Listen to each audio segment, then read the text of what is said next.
Good morning dear students. ये आपका SST का चैप्टर 2 है, ब्रिटिश शासन का भारत पर प्रभाव। इसमें आपको फर्स्ट वीडियो में बता चुके हैं राजनीतिक प्रभाव, आर्थिक प्रभाव, कृषि पर प्रभाव। कृषि पर प्रभाव के मुख्यतः 3 प्रकार की व्यवस्थाएं अपनाई गई थी। वो कौन सी व्यवस्थाएं थी, आज इस पे हम डिस्कस करेंगे। फर्स्ट है अस्थायी बंदोबस्त, सेकंड है रैयतवाड़ी व्यवस्था, तीसरा है महालवाड़ी व्यवस्था। अस्थायी बंदोबस्त क्या था? तो सर जॉन शोर द्वारा प्रस्तावित भू राजस्व नीति के अनुसार लॉर्ड कॉर्नवालिस ने 1793 में बंगाल और बिहार में अस्थायी बंदोबस्त व्यवस्था लागू की। इस व्यवस्था में सर्वाधिक लगान देने वाले जमींदार से 10 वर्षीय बंदोबस्त करके उन्हें भूमि का स्वामित्व दे दिया जाता था। कुल भूमि कर का 10/11 या 9/10 भाग कंपनी को प्राप्त होता था। सर जॉन शोर द्वारा प्रस्तावित भू राजस्व नीति के अनुसार क्या किया था? लॉर्ड कॉर्नवालिस ने 1793 में बिहार और बंगाल में उन्होंने एक ऐसी व्यवस्था लागू की थी जिसमें क्या था कि जो सबसे ज्यादा लगान देगा, जो भी जमींदार है वो जो सबसे ज्यादा देगा लगान, उसको 10 वर्ष के लिए वो व्यवस्था दे दी जाती थी। जैसे कहीं भी अगर आप रोड टैक्स की बात करें या कहीं किसी भी चीज़ की टैक्स की बात करें अगर लेते हैं, तो किसी न किसी को एक मालिक बना दिया जाता है कि आप यहाँ पे तहसीलदारी कर सकते हैं, तहसील सकते हैं। तो ठीक उसी तरीके से उन जमींदार को वो लगान तहसीलने के लिए ही 10 साल के लिए दे दिया जाता था, जिसमें ब्रिटिश कंपनी को वो जमींदार जो है 10/11, मतलब अगर एक किसी भी चीज का 11 भाग लगाया जाएगा तो उसमें 10 हिस्सा जो है वो ब्रिटिश कंपनी को जाती थी और एक हिस्सा जमींदार के पास रहता था, या नहीं तो 10 हिस्सा लगाया जाता था जिसमें 9 हिस्सा कंपनी के पास और एक हिस्सा जमींदार के पास। सेकंड था रैयतवाड़ी व्यवस्था। आंध्र प्रदेश, उड़ीसा के तटीय जिलों और बनारस में भी अस्थायी बंदोबस्त लागू किया गया। इससे रैयतवाड़ी व्यवस्था किया बंदोबस्त लागू किया गया, परंतु मद्रास प्रेसिडेंसी में एक नई व्यवस्था लागू की गई, इसे रैयतवाड़ी व्यवस्था कहते हैं। मतलब ये अस्थायी व्यवस्था जो है आंध्र प्रदेश, उड़ीसा में और बनारस में किया गया, लेकिन मद्रास प्रेसिडेंसी में क्या किया गया, एक नई व्यवस्था लगाई गई जिसको रैयतवाड़ी व्यवस्था कहते हैं। कि नई व्यवस्था क्या थी, तो आइए देखते हैं आगे।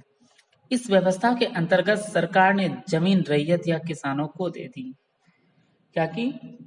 इस व्यवस्था के अंतर्गत सरकार ने क्या की, जमीन को किसानों को या रैयत को दे दी। जमीन के उपजाऊपन और फसल की किस्म के आधार पर राजस्व 30 साल तक की अवधि के लिए निश्चित किया गया। मतलब राजस्व वसूली जो है वो जमीन कितने उपजाऊ है और उस पर क्या उपजाया जा रहा है, तो इसके अनुसार से 30 साल के लिए राजस्व दिया गया, 30 साल की अवधि दी गई। जैसे इससे पहले आप लोग देख चुके क्या अस्थायी बंदोबस्त में 10 साल के लिए दिया गया, लेकिन इसमें क्या था, 30 साल के लिए दिया गया। पैदावार की कुल कीमत का लगभग आधा भाग सरकार को मिलता था। इस व्यवस्था के अंतर्गत किसान की स्थिति आधुनिक हो गई। उसमें क्या था, फर्स्ट वाले में कि 10/11 देना पड़ता था या 9/10, लेकिन इसमें क्या है, हाफ हाफ कर दिया गया। इस व्यवस्था के अंदर किसान की स्थिति आधुनिक हो गई, किसान की स्थिति कहीं ना कहीं अच्छी हो गई, मगर राजस्व वसूली बड़ी सख्ती होने के कारण यह अक्सर महाजन के चंगुल में फंस जाता था। लेकिन राजस्व वसूली में कोई भी ढिलाई नहीं दी जाती थी और ये बहुत ही सख्ती के साथ किया जाता था। इस व्यवस्था ने सरकार को ही सबसे बड़ा जमींदार बना दिया और किसान को सरकारी अफसरों की दया पर छोड़ दिया गया। इसमें क्या हुआ, सरकार ही सबसे बड़ा जमींदार बन गया और किसान को क्या किया गया, सरकारी अफसरों की दया पर छोड़ दिया गया। इससे किसानों की हालत क्या होती है वो तो आप लोग समझ सकते हैं। तीसरा है महालवाड़ी व्यवस्था। पश्चिमी उत्तर प्रदेश में गांव बिरादरियों या महलों के साथ भूमि बंदोबस्त किया गया।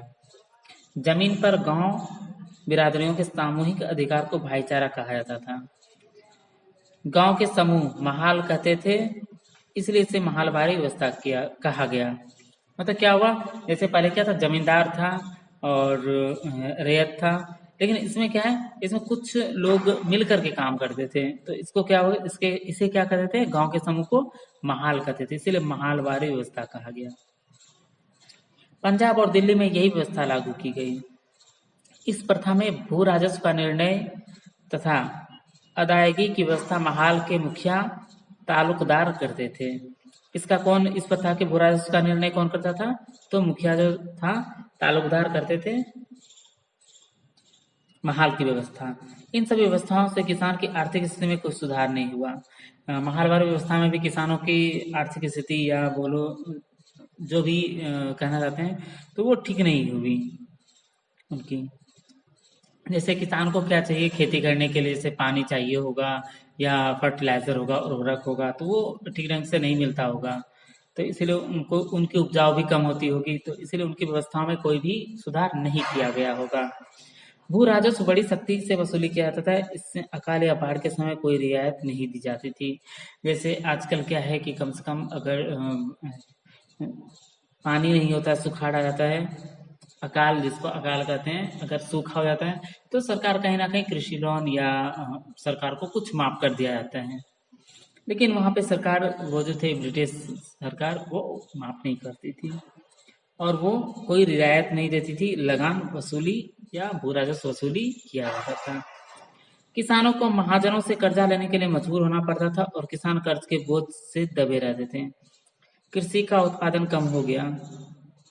किसान क्या करते थे, अब वो कहीं ना कहीं महाजनों से कर्ज लेते थे कुछ उपाय करने के लिए कि फसल ज्यादा हो, लेकिन ये अकाल या बाढ़ आ जाने से क्या होता था, फसल बर्बाद हो जाता था, इसलिए वो हमेशा ही कर्ज तले दबे रह जाते थे। अंग्रेजों ने कुछ ऐसी फसलों को उगाने के लिए किसानों को प्रोत्साहित किया जिसकी मांग विदेशों में थी।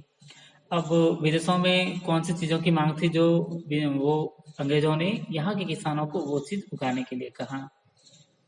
उदाहरण के लिए ब्रिटिश व्यापारी अफीम को बड़े पैमाने पर चोरी छिपे ले जाने लगे।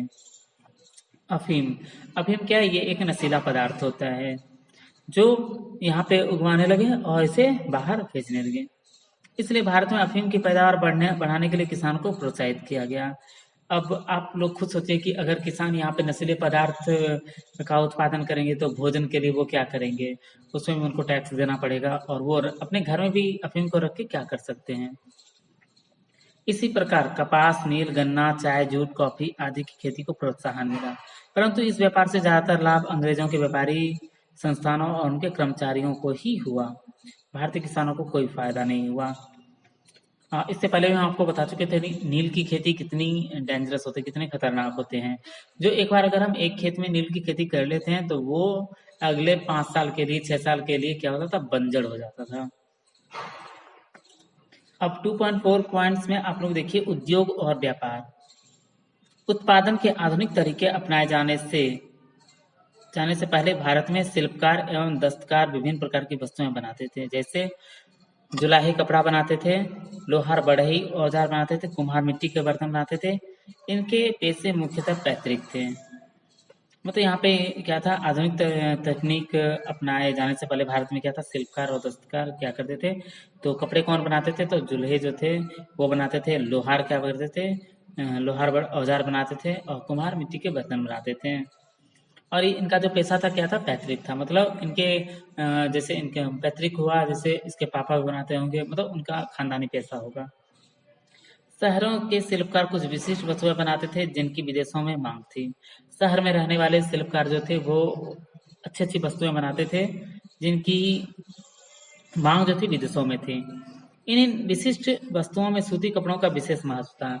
इन विशिष्ट वस्तुओं में सबसे ज्यादा किसकी थी, तो सूती कपड़ों की विशेष महत्व था उनका। सूती, रेशमी, ऊनी सभी प्रकार के कपड़े बनाए जाते थे।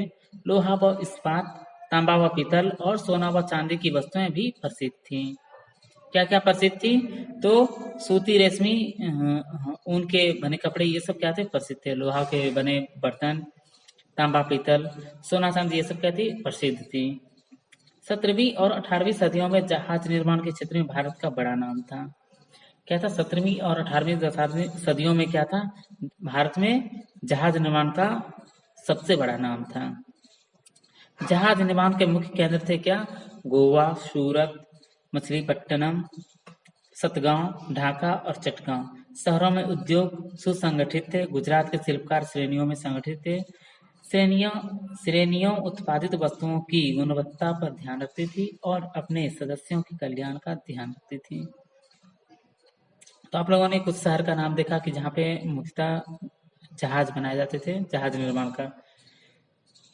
शहर में उद्योग क्या था? सुसंगठित था। सुसंगठित का मतलब क्या हुआ कि ठीक तरीके से काम करना।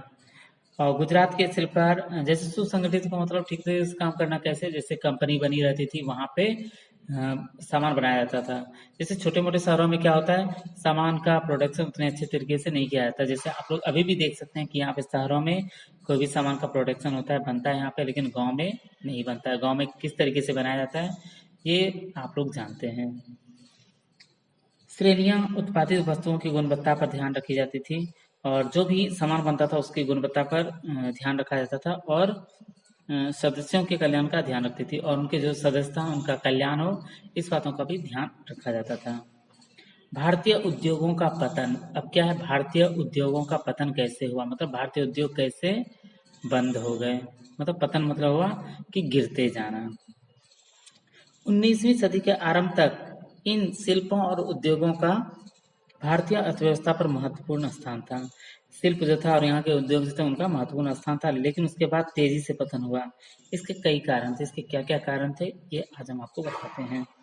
पहला है, ब्रिटिश प्रदेशों में राजे रजवाड़े धीरे धीरे खत्म हो जाने के कारण उत्तम किस्म की वस्तुओं की मांग कम हो गई। क्या हुआ, यहाँ पे रजवाड़ खत्म हो गया, मतलब राजाओं का राजा सब नहीं रहे, तो इसलिए यहाँ पे जो भी सामान की वस्तुओं की मांग होती थी वो कम हो गई। इंग्लैंड में कपड़ा उद्योग का विकास हो रहा था। उसी समय औद्योगिक क्रांति और नई मशीनों ने इंग्लैंड के कपड़ा उद्योग की मदद की। इससे भारतीय कपड़ों का निर्यात कम हो गया। क्या हुआ, यहाँ से जो कपड़े जाते थे वो जाना बंद हो गया। क्यों? क्योंकि अब विदेशों में भी कपड़ा बनना स्टार्ट हो गया इंग्लैंड में। अब नेक्स्ट पेज में है आपका, कंपनी के अफसर ने भारतीय उत्पादकों को मजबूर किया कि वो कपड़ा तथा अन्य वस्तुओं के बाजार भाव से 20 से 40% तक कम कीमत ले। और कंपनी के अफसरों ने क्या किया, भारतीय उत्पादों को मतलब मजबूर कर दिया कि आप जो है जितना परसेंट मतलब इतना परसेंट कम ले सकते हैं। अगर आपको फायदा ही नहीं होगा तो कंपनी कहीं ना कहीं बंद हो ही जाएगी। कंपनी के अफसर कपास की कीमत को नियंत्रित करने लगे। कपास का जो कीमत था वो भी कम करने लगा, नियंत्रण में रखने लगा। कंपनी के अफसर दक्कन को थोक में खरीदते थे। इन सब कारणों से सूती कपड़ा उद्योग चौपट हो गया। दक्कन के थोक को खरीदते थे और ऊंची कीमतों में बंगाल के बुनकरों को, मतलब क्या होता था कि वो यहाँ पे ही खरीदते थे एक साइड में और दूसरी साइड में वो ऊंची दामों पर बेचते थे, जिनके कारण से कंपनी क्या हो, बंद होगी। व्यापार यहाँ के उद्योगों का पतन होना शुरू हो गया। 4 मशीन से बने सूती कपड़े के आने से भारतीय कपड़ा उद्योगों को सबसे बड़ा धक्का लगा। आप लोगों ने हैंडलूम और पावरलूम सुना होगा। तो हैंडलूम से बने कपड़े का क्या हुआ, जो कपड़े मशीन से बनते थे उनके आने से क्या हुआ, भारतीय कपड़ा उद्योग को बहुत बड़ा धक्का लगा। इंग्लैंड से आने वाली वस्तुओं पर चुंगी नहीं लगती थी। चुंगी का मतलब क्या हुआ कि कर, जैसे अभी टैक्स लगता है, जबकि भारत से इंग्लैंड पहुंचने वाले वस्तुओं पर चुंगी लगती थी। इस कारण भारत में ब्रिटिश माल की बाढ़ आ गई। क्या हुआ, यहाँ पे अगर जैसे आप लोग देखते हैं कि चाइनीज माल आता है तो उस पर टैक्स नहीं लगता, तो यहाँ पे चाइना के बहुत सारे माल हैं। लेकिन अगर कहीं और किसी देश से आता है या कोई भी सामान आता है तो उस पर टैक्स अगर कहीं ज़्यादा मात्रा में टैक्स लिया जाता है तो वो सामान का भी दाम बढ़ जाता है। तो इसके लिए ये यहाँ के जो उद्योग थे उनका पतन का कारण ये सब था। चुंगी वही कर जो हुआ, तो जैसे यहाँ से कपड़े ब्रिटेन जाते थे तो वहां पे कर लिया जाता था, तो कहीं ना कहीं कपड़ों को ज्यादा दाम में करके बेचना पड़ता था। लेकिन वहां से जो कपड़े आते थे वो क्या था, वहां पे यहाँ पे कोई कर नहीं लिया जाता, क्योंकि यहाँ पे जो यहाँ की सरकार थी वो तो इंग्लैंड की सरकार थी। तो इसलिए यहाँ के उद्योग का पतन होना शुरू हो गया। ये आज के वीडियो में इतना ही है बस है, और नेक्स्ट जो बच गया है वो नेक्स्ट वीडियो में करवाएंगे आगे। आज के लिए बस इतना ही। Thank you.